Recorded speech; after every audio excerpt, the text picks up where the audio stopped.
Norðlenska nautakjötið. Uppskrift á góðu kvöldi.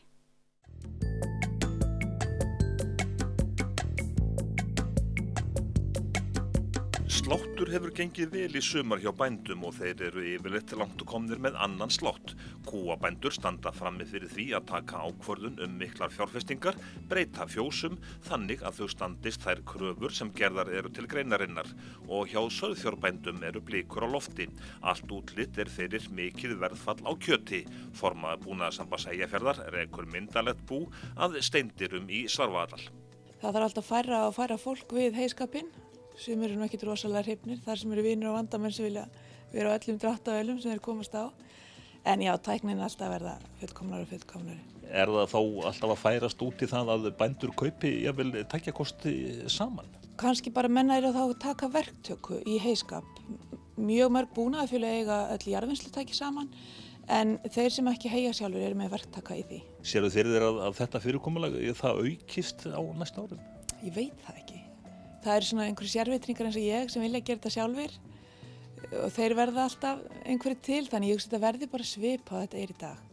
Þeir sem eru í verktöku og kunna vel við það þeir halda því áfram og svo verða einhverjir svona, vilsingar eins og ég sem vilja gera þetta sjálf. En þú sem formaður Búnaðarsambandsins, ég heyri væntanlega mikið núna í sauðfjárbændum, í þeim er væntanlega nokkuð þungt hljóð afkominna vegna? Já, þetta lítur ekkert vel út sko. Og nú bara bíðum að spenntur hvernig verður haustið. Það er ljótt að segja það, við vonum að lömbin verði ekkert allt of þung, það verði bara slátra snemma til aðeins að minnka byrðirnar. Hafa bændur áhyggjur, heyrðirðu það? Já, þeir sem eru bara í sauðfé, en það eru kannski á þessu svæði erum við ekki með marga sauðfjárbændur hreina. Hér eru náttúrulega flest bú blönduð eða hrein kúabú.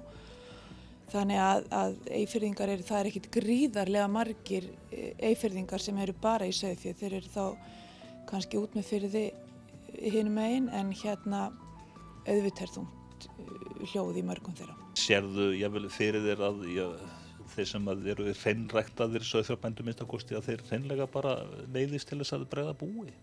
Við skulum vona að það gerist ekki. En þetta er auðvitað, maður hefur bara áhyggjur af þeim byggðum sem að byggja ákomun sína eingöngu á sauðfé.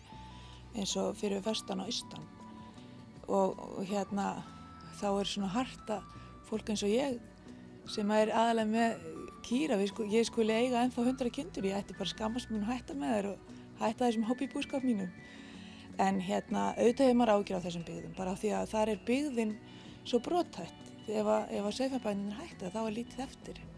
Þú talar hobbybúskapin, þeir eru nú ansi margir hobbybændurnir víða land. Já, og auðvitað erum við svolítið að skemma fyrir þeim sem lifa á þessu. Það er bara engin spurning. Við erum alveg að auka kjötfjallið og skemma fyrir einum. Svarfaðardalurinn er kannski fyrst og fremst mjólkurbúnaðar hérað.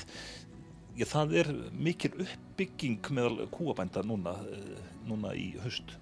Já, við auðvitað erum margir sem standa frammi fyrir því að verða að breyta fjósunum sínum. Þau uppfylla ekki kröfur básalengd og annað slíkt þannig að hér í dalnum eru menn sem betur fer bara bjartsýnir og hafa ákveðið að annaðhvort að byggja eða breyta og það eru 6 bændur í framkvæmdu núna, annaðhvort að byggja ný fjós eða breyta gamlum fjósum eða fara í róbóta.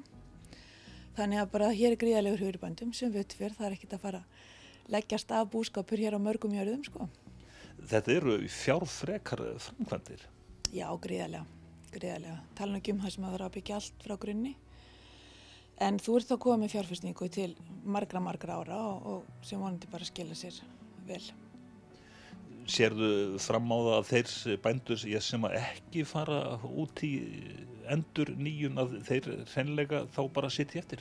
Þeir verða auðvitað á einhvern tímapunkti í framtíðin að taka ákvörðun. Við til dæmis erum ekki með róbot, erum ekki að fara í róbot eins og en við erum eins og með lausafgöngu fjós, þannig við stöndumst allar kröfur en það verður auðvitað, ef að fólk stöndst ekki kröfur en básafjós eru alveg í góðu gildi til 2030 ef að þau standast kröfur aðbúnað. Þannig að það er ekki alveg að gerast í hvelli.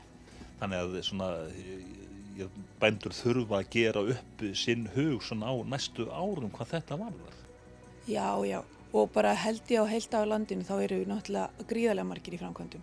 Í Eyjafirði eru gríðarlega mikla framkvæmdir allstaðar, Skagafirði og bara víðast hvar á landinu því þar sem menn eru í kúm að þá eru menn sem betur fyrir að frekar að halda áfram og stekka við sig og breyta og bæta frekar en að hætta. En auðvitað er það líka. Norðlenska nautakjötið. Uppskrift á góðu kvöldi.